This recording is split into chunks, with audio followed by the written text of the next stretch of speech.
All right, guys, today we have another review, the Beats Fit Pro.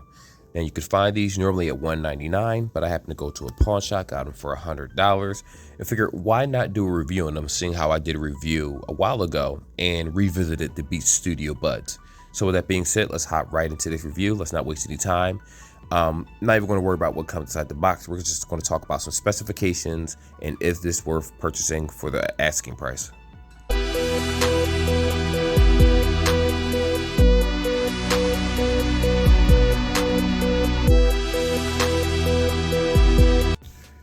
All right, guys, so like normal Beats headphones, what comes inside the box are rubber earbud tips.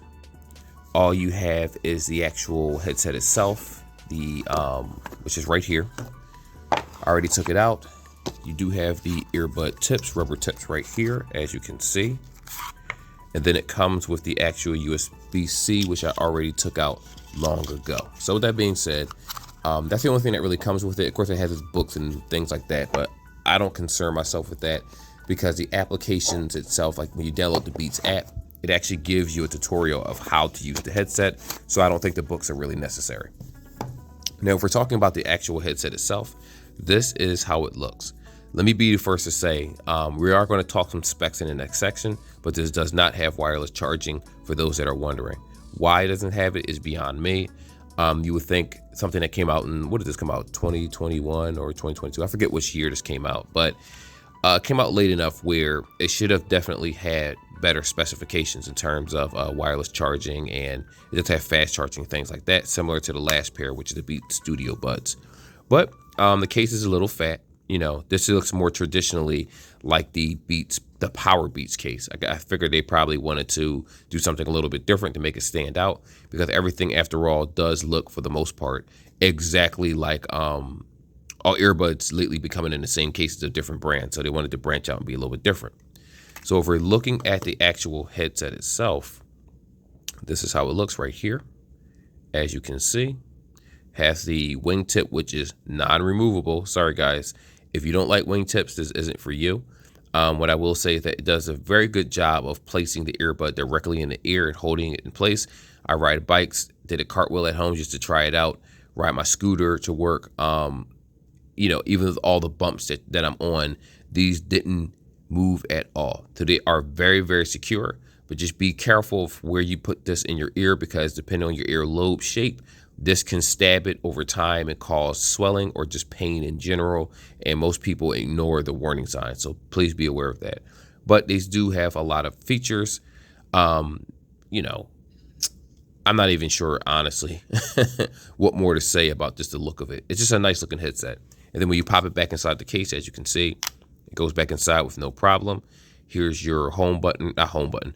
So used to Android. Here is your sync button. So you hold that, it will put it in sync mode, and then you're good to go, which we will sync it in real time in the next section. So with that being said, let's talk some tech specifications. So it's not much to say about tech specs with these particular headsets. Now, the things I like about this, and I'm going to be completely transparent, is that it does have the Android and iOS capabilities. So if you're a user of Android devices and you're a user of Apple devices, the transition of being able to use these, you won't really notice much of a difference outside of connectivity. I will say that the connectivity on Apple devices, when I tried it, seemed to be a lot faster and better, because it has, I believe, that H1 chip inside of it, which the last model didn't have. So they did upgrade on just the versatility of the headset. But on the other side, on the Android side, there is limited app support, though you are able to change a couple features here and there and do software updates. So you're good on that aspect. What else do we have? We have the in-ear. It has a setting where it's in-ear fit test, which I'm going to actually show you guys how the application actually works. Let me put this in a, whoops. Let me put this in viewing also, and we're about to sync it in a moment. You do have the noise cancellation transparency mode. Of course, I go over that in the next section. IPX4. So it's not some special rating. You would think, again, for a $200 headset, that the IP rating would be substantially higher. But again, I guess they're not trying to undercut AirPod Pros, and they're trying to still sell this for a reasonable price. Though what I will say is that when it comes to water resistance, it's not like it costs much money to do that. It's more so you're paying for the name of this device. It does have USB-C. So if you take a look at this, you have your USB-C right here. Oh, I gotta up my camera. I've been using it on 30 frames, but I haven't been using the full what's the word looking for here? Resolution, just to save on some video, like the memory. But I'll change that. But anyway, this use USB-C with fast charging.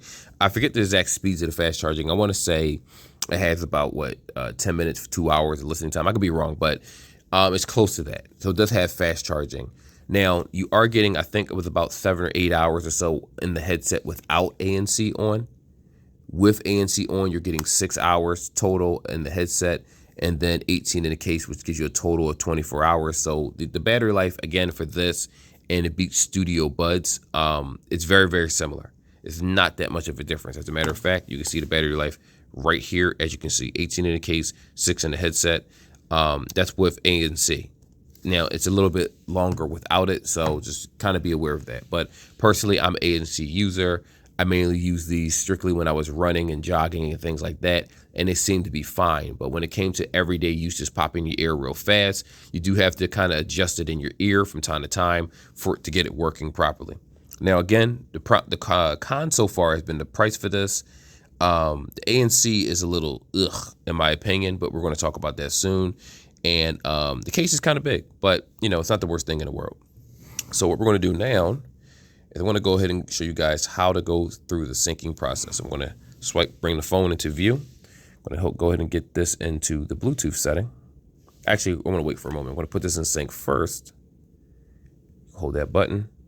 It's going to start blinking. There we go. Now it's in sync mode. So as soon as you go to Bluetooth, we turn Bluetooth on in this device, it's going to go ahead and sync. Why is it trying to connect to other devices? Is beyond me. We do that. Unpair you. All right, there we go. There you go, Ian Beats Fit Pro. Now, I already have it named because it's connected to more than one device, but for video purposes, I just wanted to show you the process of how to sync it. So you go ahead and tap that. It's going to ask you to pair it. You're good to go. Remember, different Androids ask you different ways. So Apple, you just tap it, sync, you're good to go. Androids ask you to pair yes or no. Some other Androids, let's say, link to contacts like OnePlus devices or Motorola. So it varies, but the process of syncing never changes. It's always the same. So syncing, oops, oh, I'm dropping. Syncing process is very simple. They connect almost I can't even say the word, but they connect very, very fast, put it that way. So anyway, let's go on to the music section so I can play something and kind of give you a description of how it sounds in real time. All right, guys, so it's music time. Pop these in air real fast right here. Put these in. As soon as you pop them in, it'll say doo-doo, let you know that it's connected.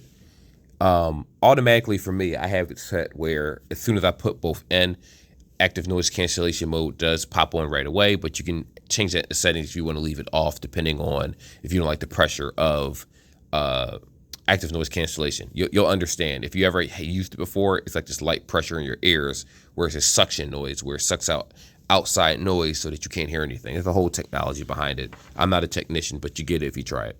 So I'm going to go ahead and play something so we can get an idea of how good this actually sounds.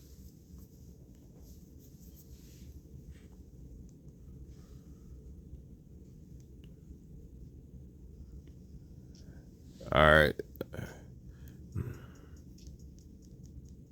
Definitely has volume. These are very, very loud. They're much louder than Galaxy Buds.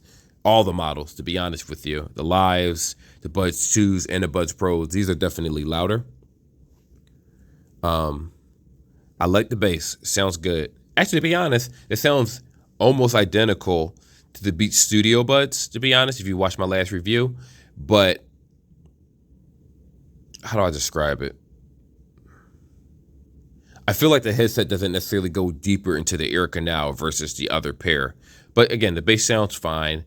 The quality of the piano that's playing in the background sounds really good. The song I'm playing has a green effect in it on purpose. That stands out exactly the way I intended it when I did it through FL Studio. It sounds good. I like the way the music sounds on this. Like I always said when it came to music, Beats never really disappointed when it came to music as a generic brand. When I mean generic, I mean like just a mainstream brand. Let me rephrase that. Obviously, if you go to a music store, a legitimate one, you're going to find better quality headphones, but the price is going to be astronomically different and more expensive than something like Beats, these AirPods, things like that. So in terms of mainstream headphones, the music sounds very, very good on this headset. Like I said before, I've been using them for a while, so I didn't have to blow my eardrums out. When you do turn it all the way up, which I did for video purposes, it's very, very loud. But what I will say is that it's unnecessary for it to go to 100%, because if you have active noise cancellation on and it doesn't irritate you, then you can have it at a lower octave and it's still going to block out all the sound around you because noise cancellation is on.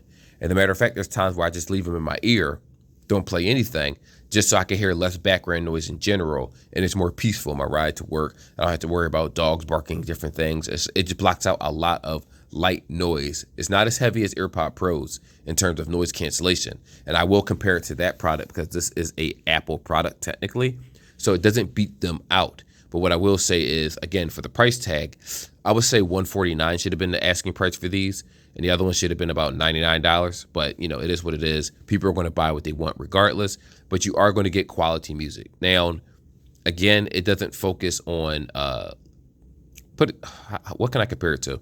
When I compare these to Galaxy Buds, let's use that because this is like a direct comparison, a direct competitor. The Galaxy Buds, in my opinion, have better overall sound in terms of like just it levels out a lot of the music that you listen to. The mids, the highs, the lows, it's leveled. It's a jack of all trades, as I call it, where it doesn't excel in everything, but is good all the way around. While these just have much louder sound than Galaxy Buds. So if you're a music lover, rocker, rapper, you know, I'm talking about the genres of music you listen to, you're going to hear everything. And I think you are going to enjoy it if you can get past the odd fit, because the rubber tips, like I said before, right here, they sit a particular way. And it's not the most comfortable thing in the world. As a matter of fact, let me switch it around so you guys can see that, and then we'll hop on to the next section. Still recording. So if you're looking right here, oops, let me get that correctly. This is how it fits in your ear canal, that rubber. So it's not the most comfortable feeling in the world. You have, like, this one is a little bit different on this side for me because my ears feel a little bit different. Like it's based on your ear comfort. So like I always videos, just because I like something physically in the ear doesn't mean that it's going to suit you. Personally, I think that wingtips like these are disgusting and they should never be on a headset. But because this is for audio, not audio, it's for like exercising, it's for a maximum fit. So no matter how much you shake your head, these things don't move at all. I will give them that. With the wingtips, they will not move at all. But, you know, over time, it did feel very uncomfortable after like 20, 30, 40 minutes of me constantly wearing them. And it did have soreness in my ear afterwards. But anyway, with that being said, let us go ahead and do a game test just to see how well it sounds when playing video games and see how the lag latency is. And then we'll close the video after that. All right, so this headset does have app support. As you're seeing right now, I'm actually talking to you guys and recording the audio through the actual headset while we go through this application. So right now it's noise cancellation. You have the option to turn it off, which it will make a little ding noise to let you know that it's off. It'll make a transparency noise to let you know that it's on. So the voices do change. I'm sorry, I said the voices change. It gives you a little prompt to let you know when you're switching between different settings of your headset. Now, the application for the most part is exactly the same with the previous headset, the Beats Studio Buds. If you scroll down, it allows you to change the name of your headset. Product features, it'll give you a tutorial of how to actually use the headset with the key clicks and things like that. Let's go ahead and tap that as a matter of fact. It'll let you know about the fit, play and pause. You have the multi-functions right here if you read the settings. You have the actual controls through transparency mode, yada, yada, yada. It shows you how to actually charge the headset, which is pretty self-explanatory. But like I said earlier in the video, or if I didn't say it, I'm saying it now, these do not have wireless charging, which is insane to me, especially for the price tag of $200. In-ear detection, in case you're wondering what that is, if you take the earbud out of your ear, it'll stop playing your music or your video for you. And if you put it back in, depending on how your musical settings are, it'll just resume playing whatever it is that you're looking at. Of course, it depends on the type of phone that you're using for. Remember, when I'm doing this review, this is strictly for Android. It has nothing to do with the Apple side. So even though I believe this has like the H1 chip and all that good stuff, that really doesn't affect anyone that's on the Android side because the connectivity is going to be similar to like a 5.0 or 5.1 Bluetooth. I forget which one it is, but it's one of the two. Right here, you can change what this button does. I can leave it alone, where if I hold it, it'll turn noise cancellation on or noise cancellation off. That's how I do it, or change the transparency mode. Ear tip fit test, self-explanatory. Microphone, automatic. Yeah, it's let me explain this because I'm looking at it. So as you already know, this headset could be used between the left ear and the right ear separately. So obviously, if you connect one, put it inside the headphone case, it's going to continue working. So I don't know why that's honestly a setting, but it is. A noise cancellation with one earbud. Now, this is rare for a lot of headphones. I know I've dealt with some Walmart brands that had the On brand. One of their headset has active noise cancellation in one ear. I suggest you keep this off at all times. And the reason being is because this can really mess with your sense of hearing, where you'll have one earbud on and noise cancellation can work in one ear. So let's say for people that want to be able to hear what's going on in their left ear normally, and you're just using one earbud, anything coming out of the right ear is going to it's going to make it feel like you're deaf in one ear, kind of. And, you know, in a sense, that might be good if you're listening to like a podcast or certain things and you're trying to keep the noise level down, but it does take time to get used to, and I don't really suggest that for new users. But hey, at the end of the day, try it out, see how you feel about it. On the other hand, let's hit the menu. You can add new headphones, app settings right here. These are the app settings. I have it where it pairs fast with Google, so every time I connect this with multiple devices, it remembers my email. It'll pair without a problem. Other than that, you have locate beats right here. It'll show you locations to let you know which ones you have. Now, I've had multiple studio buds that I registered. Currently, I'm talking on the Beats Fit Pro. So at the end of the day, it's a very simplistic application to use. It doesn't have much customization at all on the Android side. I can't speak for you Apple guys over here, but if you're an Android user, they're not bad headphones, but you do have to just kind of be aware of the fact that it's a bare bones minimum of the app.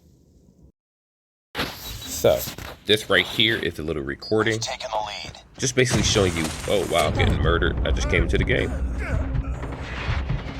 My internet is acting up. Yeah, it's jumping all over the place. I'm actually currently uploading a video as we speak, so it's jumping all over the place. But what I will say is that this particular headset, I can hear everything just fine. Yeah, my internet connection is trash. It's okay. The internet connection isn't very good right now, but the sounds sound really, really good. Like the footsteps, everything is calculated. You know how the footsteps shouldn't be louder than the gunshots. The gunshots shouldn't be louder than, well, actually, the gunshots should probably be the loudest thing in the game. Even the voices are better balanced. Internet's messed up. Alright, so it does sound pretty good. Like I've always said before, depending on the type of headset that you use for these types of gaming, recording, stuff like that, you don't want to just use anything. Because a lot of times, if the sound isn't properly balanced, again, I do apologize. I'm actually uploading a YouTube video while I'm doing this, and I'm converting another video, so it's all over the place. I'm just going to get killed. It is what it is. And again, it's doing pretty good. I like the way it sounds. It feels good in the headset does feel good in the ears after a certain amount of time. I did get ear fatigue. It's not ideal, at least in the long run for me personally, but if you're going to the gym, yeah, that looks so bad with so much lag. But yeah, other than that, everything works perfectly fine with it. If you're playing a video game, you have a lot of background noises. It does a very good job of differentiating the left side of where the foot pattern is, or the right side, or behind you. I like them so far. So I want to end this section, and let's just go ahead and wrap up this video. So like I was saying earlier in the video, these aren't bad headphones. What I'm going to say about the audio is that they are much clearer in terms of call quality than the regular studio buds. Did that justify a $50 price tag? Not so much, but it really depends on how you personally feel about that. So here's the pros about this. The wingtips, to me, do give me issues after about 45 minutes of using them. I would, roll my bike to work, my scooter, talk to my wife while winds were whipping and blowing. She didn't have any issue hearing me. Did a very good job of basically, what's the word I'm looking for here? The phrase I'm looking for. Even in inclement weather, put it that way, these work very, very well. Now, the fit right here, Therefore, this is more so for people that are going to the gym and doing more than just everyday tasks. I was able to do cartwheels. I'm not joking. Shake my head hard, run. The bumps on the curves when you're hitting a scooter, uneven ground, normally knock your earbuds out of shape. These didn't move at all with these rubber tips. Now, you do need to fit them properly, because if they're in a certain spot in your ear, you're going to feel this pressing against your ear and you'll get some ear fatigue. But if it's in there, I'm not going to say loosely, but these just hold, however you decide to twist the earbud in your ear, these hold them in place. That's I can say for a fact is a very good thing with these earbuds. But over time, this can probably irritate your ear, which it did mine, where the inside of my ears were a little bit sore. And I actually prefer the fit of the regular studio buds, though these are easier to take in and out of the ear because of how they fit. Those that are going to the gym, you're going to love these. Sweat resistant. You just have all the features that you need. It's basically the Beats Studio Buds without the initial problems that the Beats Studio Buds had. Keep in mind, I'm reviewing this months or however long after these were released versus I never had them launch today. So whatever updates that were given to me, I don't have an issue with them. The noise cancellation isn't bad. I prefer it on the other headset. Personally, it feels a little unnatural on this headset at times if you don't have it properly positioned in your ear. So, again, it does excel in basically almost every aspect. I can't really say anything that it doesn't excel in. It's just for the $50 extra. I don't know. I mean, the Beats Studio Buds are perfectly fine for me. I'm not going to go run into the store for these. And the fact that they don't have not active noise cancellation. They don't have wireless charging. Like this type of case right here should have wireless charging. Look at this. It's perfect for that. Just to sit down and have it. But for whatever reason, it doesn't. I don't know what they were thinking when they did that. But, at the end of the day, this is the answer, I guess, for Apple to go against the, what are they called? Samsung Galaxy Buds. Even though they're going to make the Pro 2s and different ones, they're always going to keep making newer buds. But depending on the sell for these, some people are going to look at these and say, you know what? It's the middle ground between I don't quite want EarPods and I don't quite want Galaxy Buds. And that is the truth. They are the middle ground. They like quality of sound, music, things like that. It's perfectly fine. Even though I'm kind of repeat myself throughout this video, I don't have an issue with that aspect, but that price tag is pretty high. But if you can find them cheaper, because I did get them for $100 used, I don't have an issue with them. But I'm not going to be keeping them personally, because with that fit, like I said, over time, I'm getting ear aches, like soreness in my ears, and it's not for me, but for someone else, it might work for you. But anyway, that's the review. Like always, like and subscribe, and I will see you guys in the next one.